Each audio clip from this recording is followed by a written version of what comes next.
महाराष्ट्र में जल्द ही विधानसभा के चुनाव होने वाले हैं और संभावना जताई जा रही है कि चुनाव आयोग तारीखों का ऐलान भी कुछ ही दिनों में कर सकता है। ऐसे में सभी राजनीतिक दलों ने चुनावी तैयारियां शुरू कर दी हैं।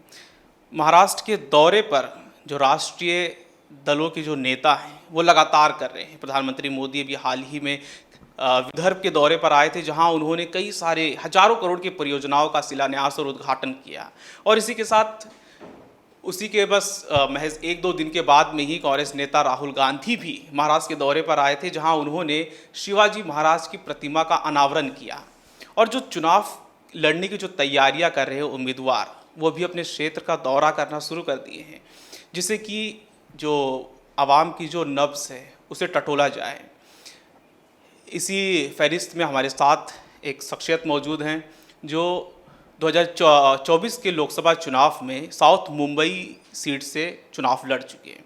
हालांकि उन्हें हार का सामना करना पड़ता अरविंद सावंत के सामने से, और एक बार फिर विधानसभा का चुनाव लड़ने की तैयारी कर रहे हैं मुंबा देवी से, जहां से अमीन पटेल विधायक हैं।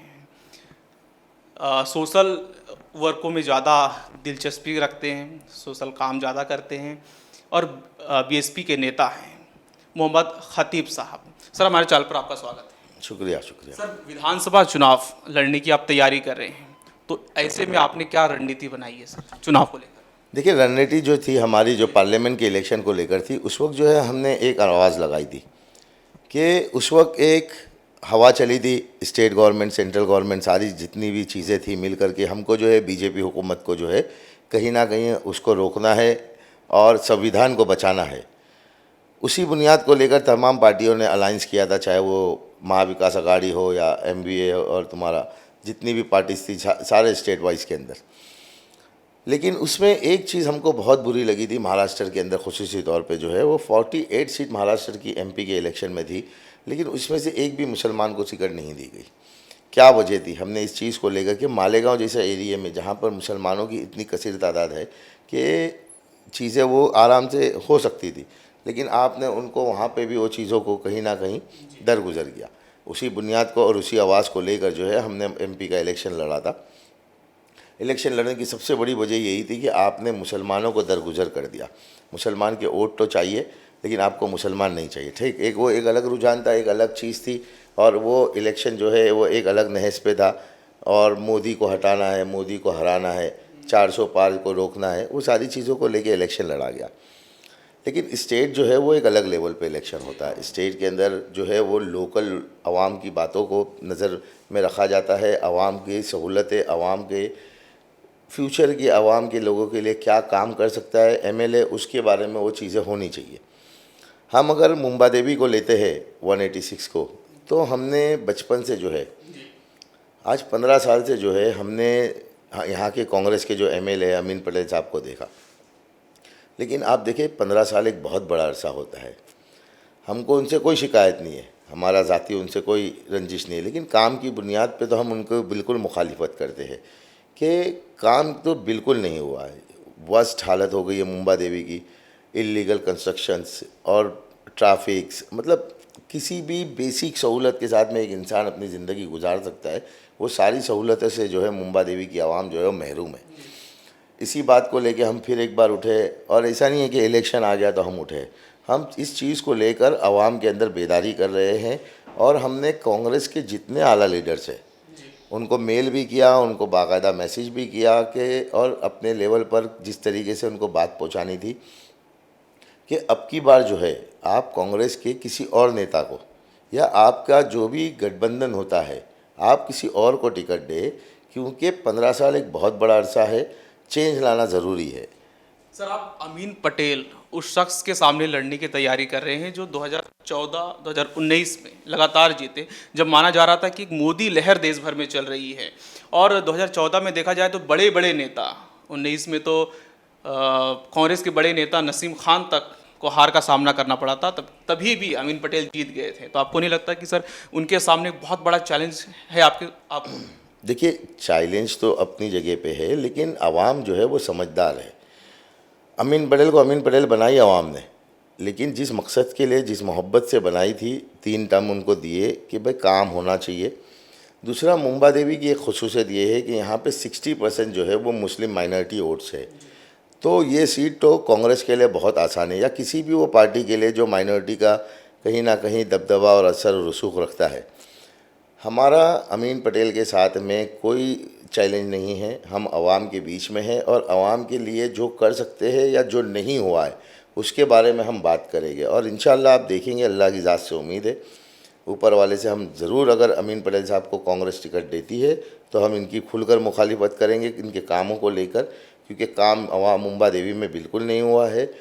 और जो बेसिक सहूलत, ठीक है, बड़ी सहूलत है, हॉस्पिटल और कॉलेज तो बहुत दूर की बात है, जो एक सहूलत है, आप देखिए यहाँ पे पानी के इश्यूज़, हमारे घरों में गंदे पानी आते, मतलब एक ये चीज़ें हमारे को ऐसा लगता है कि हम, मुंबा देवी जो है वो कैपिटल है, बिज़नेस हब है आज की तारीख में, लेकिन हमारे पास जो सहूलत है नहीं है। सबसे बड़ा रेवेन्यू जो है वो आप अगर देखेंगे तो यहाँ से ही स्टेट गवर्नमेंट को जाता है, क्योंकि यहाँ सारे बिज़नेस के हब है। आपको ज़वेरी बाज़ार मिलेगा, आपको होलसेल बड़े से बड़ा मार्केट मिलेगा, आपको हर चीज़ की सहूलत है यहाँ पे होती है, लेकिन आवाम को सहूलत नहीं है।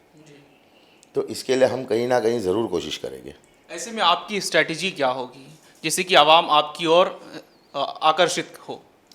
देखिए, हमारी स्ट्रेटजी जो है वो आवाम के बीच में है हम, और आवाम के बेसिक मुद्दों को लेके चल रहे हैं कि किस तरीके से आवाम को सहूलत मिले। आज मैं आपको बताता हूँ कि हमने मोदी को हटाने के लिए मुसलमानों ने वोट दिया, लेकिन आप मुझे बताइए कि पार्लियामेंट बैठने के बाद में जो है, जैसा ही पार्लियामेंट बैठा उसमें सबसे पहले जो है वक़्फ़ के लिए बिल लेकर आ गए आपने। आपको वक़्फ़ बिल आने के बाद में मेरा ये सवाल है कि उसको जेपीसी कमेटी तक के जाने क्यों दिया गया? अगर गया तो उसके बाद में जो रणनीति, जो मेल करने का एक दौर चला, उसके बाद में जेपीसी चेयरमैन जो स्टेट वाइज घूमे, मतलब क्या आप चाहते हो? जब आपको, हमको, जब मुसलमानों को हमारे खिलाफ वो बिल है, जब हमको चाहिए ही नहीं, तो आप ये सारी चीज़ें क्यों कर रहे हो? देखिए, ऑप्शन कब आता है? जब दो फरीकीन आपस में लड़ते हैं कि भाई मैं भी इस चीज़ पे डिमांड कर रहा हूँ और आप भी इस चीज़ पे डिमांड कर रहे हैं, तो हमको कहीं ना कहीं कोई रास्ता निकालना है। लेकिन मेजॉरिटी मुसलमान जो है वो चाहती है कि वक़्फ़ बिल चाहिए ही नहीं, तो बात ही ख़त्म हो गई। यहाँ पे ऑप्शन आता ही नहीं है। अब आप लेकर आएंगे कि भाई, जिस तरीके से मैं मिनिस्टर साहब जो है पार्लियामेंट में बता रहे थे कि भाई दूसरी कम्युनिटी के लोग, जैसे बोरी समुदाय के लोग, खोजा समुदाय के लोग, वो अलग होना चाहते हैं। वो परसेंटेज वाइज कितने, आप मतलब मुस्लिम कमेटी में जो अगर कास्ट वास्ट परसेंटेज वाइज जो है वो 2% है या 3% है, लेकिन मेजॉरिटी जो है वो मुसलमानों की जो है, सुन्नी मुसलमानों की है। वो चाहते ही नहीं कि बिल जो है वो पास होए। तो जब ऑप्शन ही नहीं है हमारे को, हमको चाहिए ही नहीं, तो फिर आप ऑप्शन क्यों ला रहे हो? आप एक ढोंग क्यों रच रहे हो कि आप मेल कर लो, फिर आप जो है जेपीसी कमेटी बना के स्टेट वाइज घूम रहे, फिर हमारे यहाँ के जो एमएलए है वो रात को जाते हैं और वो जो है वो लेटर देते हैं। तो ये चीज़ें धोखा है। सर, आपकी बातों से पता चलता है कि आपका जो पूरा फोकस है वो मुस्लिम समाज को लेकर के ही है। ऐसे में सवाल खड़ा होता है कि आपने बीएसपी को ही क्यों चुना एक राजनीतिक दल में शामिल होने के लिए? यहाँ पर एआईएमआईएम है जो अपने आप को बहुत बड़ी मुसलमानों का प्रतिनिधित्व करने का दावा करती है। देखिए, सबसे पहले जो है मुसलमानों को जो प्रतिनिधि करने का दावा करते हैं, वो अपनी जगह पे हर एक पार्टी की अपनी एक बायलॉज है, अपने जो चीज़ें हैं वो लेकर चलते हैं। बीएसपी हमने इसलिए चुना कि उस वक्त जो है बीएसपी एक तो नेशनल पार्टी है, दूसरा मायावती जी ने जो है वो पहले एक अलग विचारधारा के साथ चलते थे। उसके बाद में उन्होंने जिस तरीके की विचारधारा अपनाई और जिस तरीके से यूपी के अंदर जो है उनकी काफ़ी सीट्स आती थी, लेकिन इस मरतबा तो एक भी सीट नहीं आई। हमको जो टिकट जो है बीएसपी ने जो है एज अ नेशनल पार्टी के हिसाब से हमने उसको एक्सेप्ट किया। और यहाँ के जो माइनॉरिटी है मुसलमानों के साथ में, देखो सबसे ज़्यादा हिंदुस्तान में जो इस वक्त परेशान है वो माइनॉरिटी है, चाहे वो दलित समाज का हो, चाहे वो मुस्लिम समाज का हो या किसी का भी हो। उन लोगों ने मुझसे कहा कि भाई आप इलेक्शन लड़े और हमारे समाज भी आपके साथ में बिल्कुल रहेगा, तो हमने वो चीज़ को कबूल किया। इस वजह से जो है बीएसपी ज्वाइन करना पड़ी और बीएसपी से इलेक्शन लड़े। सर, एक बहुत बड़ा मुद्दा चल रहा है पूरे देश भर में नरसिम्हानंद को लेकर के, जिन्होंने हज़रत मोहम्मद साहब को लेकर के विवादित बयान दिया, जहां पर जिसको लेकर मुस्लिम समाज देश भर में विरोध प्रदर्शन कर रहा है। उनके खिलाफ कई जगहों पर एफआईआर भी हुई है। देखिए, सबसे पहले तो हमको एक चीज़ समझना पड़ेगा कि ये मुल्क जो है एक संविधान के हिसाब से चलता है, एक बाइलो से एक कानून बना हुआ है, लेकिन उस कानून को जो है उसकी धज्जियाँ उड़ाई जा रही है। हमने देखा है कि बार बार जो है मुसलमानों को ठेस पहुंचाया जाता है। किस बात को लेकर? अल्लाह के नबी सल्लल्लाहु अलैहि वसल्लम को लेकर। क्योंकि इन राजनेताओं को पता है कि मुसलमान अगर कहीं पे सबसे ज़्यादा हट होता है तो वो अल्लाह हुज़ूर सल्लल्लाहु अलैहि वसल्लम की उनकी गुस्ताखी को लेकर। ये एक इन्होंने अपना पैटर्न बना दिया है। जिस तरीके से जिस आपने खबीस का नाम लिए, मैं तो उसको बिल्कुल खबीस ही कहूँगा कि जो हमारे अल्लाह के नबी की शान में गुस्ताखी करेंगे वो बिल्कुल इस लायक नहीं है कि हम उनको बिल्कुल किसी अच्छे अल्फाज से इस्तेमाल करें। लेकिन हम जो है, क्या वजह है? आप आज मैं ये कहता हूँ कि बीजेपी हमारी खुली दुश्मन है, लेकिन कांग्रेस जो है वो क्यों नहीं ऐसा बिल पास करवाती है पार्लियामेंट में कि किसी भी धर्म के धर्म गुरु के बारे में बोलने पर उसको सख्त से सख्त सज़ा मिले। हम जो है बार बार हमने कई मरतबा जो है कांग्रेस के और दूसरे लीडरान को लेटर लिखा है कि आप क्यों नहीं पार्लियामेंट में ऐसे कोई बिल का प्रस्ताव लाते हैं कि ये हिंदुस्तान जो है इतना पुरअमन और इतना मोहब्बत वाला मुल्क है, यहाँ पे हर मज़हब के मानने वाले लोग हैं। गिनती के कुछ लोग जो है इस माहौल को ख़राब करने की कोशिश करते हैं, खुसूसी तौर पे इलेक्शन के वक्त। क्योंकि इलेक्शन जो आता है तो जो पार्टियां के पास काम अगर नहीं रहता है, डेवलपमेंट नहीं रहता है, तो उनके पास एक ही चीज़ रहती है, वो रहती है सियासत जो है वो धर्म के नाम पे। और हिंदू मुस्लिम जो है ये एक कॉमन सियासत हो गई है, कॉमन जो है धर्म के नाम पे हो गई है। चाहे नीतीश राणे को आप देख ले, जो है वो कभी भी उठ के कहीं पे भी कुछ भी बयान दे देता है, ठीक है ना। तो ये कॉमन चीज़ें हो गई है और इससे सबसे बड़ा नुकसान एक तो हम सफ़र करते हैं, हमारे धर्म के बारे में बोला जाता है, और अगर हम इस्तेजाज करते हैं, पुरुष को इस्तेजाज करते हैं या कहीं पे कुछ करते हैं तो वो हमारे नौजवान बच्चों को भी जो है वो कहीं ना कहीं कानूनी परेशानियां होती है। इसको लेकर कई एफआईआर हुई है। इससे पहले भी वो बाबा ने जो बोला था अल्लाह के नबी की शान में गुस्ताखी की थी, उन पे भी तकरीबन पूरे महाराष्ट्र में 167 एफआईआर हो गई है।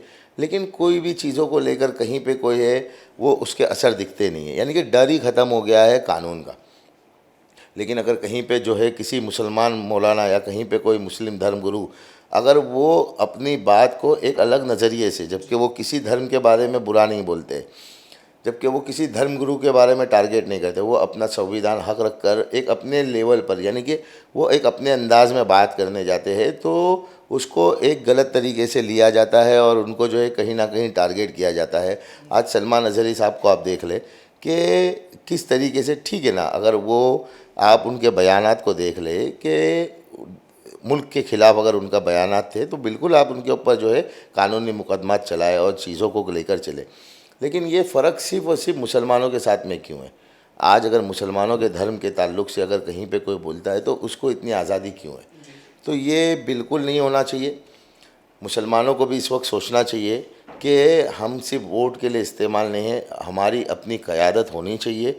अगर इस वक्त महाराष्ट्र के अंदर महाविकास आघाड़ी, कांग्रेस, एनसीपी और उद्धव ठाकरे अगर मुसलमानों के वोट चाहिए तो वाकई में अगर इनको मुसलमानों से मोहब्बत है तो इनकी हिस्सेदारी और हकदारी भी देना चाहिए।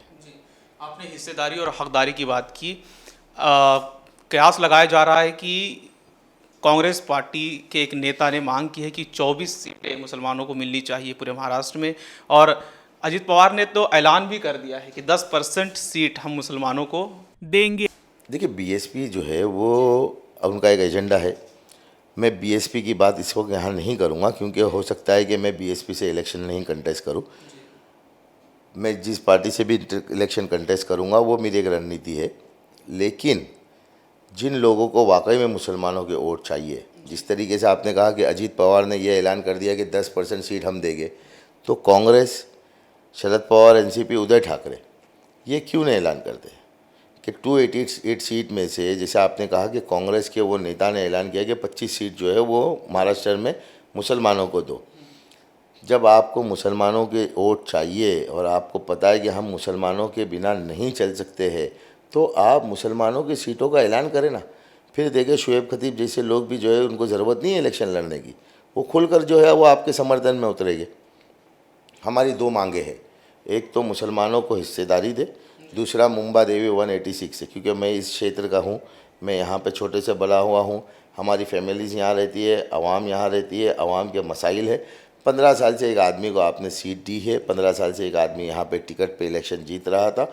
अब हम चाहते हैं कि बदलाव लाए और कांग्रेस या महाविकास अघाड़ी जो है वो अपनी कैंडिडेट को चेंज करे। हम खुलकर इनका साथ देंगे। सर, आप सामाजिक कार्यों में भी बढ़ चढ़ कर के हिस्सा लेते हैं, तो हम दर्शक हमारे जानना चाहते हैं कि आपके द्वारा क्या क्या काम किए जाते हैं समाज को लेकर के। देखिए, हम जो है जामा मस्जिद बम्बई ट्रस्ट से मैं जुड़ा हुआ हूँ। मैं 2013 से जो है सोशल काम में जुड़ा हुआ हूँ।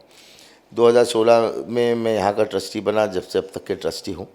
इसमें काफ़ी सोशल काम होते हैं, बड़ा कब्रिस्तान आता है, स्कूल्स आती है और दूसरी मसाजिद भी आती है।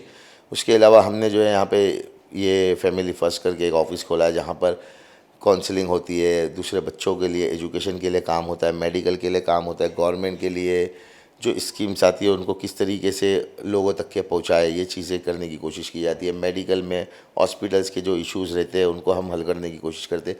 मतलब हमारा बोलना ये है कि हम एक मस्जिद के ट्रस्टी है और हमारी एक पहचान ये जानना चाहिए कि हम जो है इंसानियत के लिए काम करते हैं। तो जो इंसानियत के लिए काम करने की चीज़ें रहती है वो बिल्कुल करते हैं। ओके सर, चैनल को समय देने के लिए धन्यवाद। तो ये थे मोहम्मद शोएब खतीब, जो मुंबा देवी से चुनाव लड़ने की तैयारी कर रहे हैं, और वो यहाँ से जो विधायक हैं अमीन पटेल, उनके कार्यों को लेकर खासा नाराज़ दिखे और वो काफ़ी आक्रामक भी दिखे। कैमरा जर्नलिस्ट सचिन मिश्रा के साथ मैं असफान शाह, DC न्यूज़ इंडिया।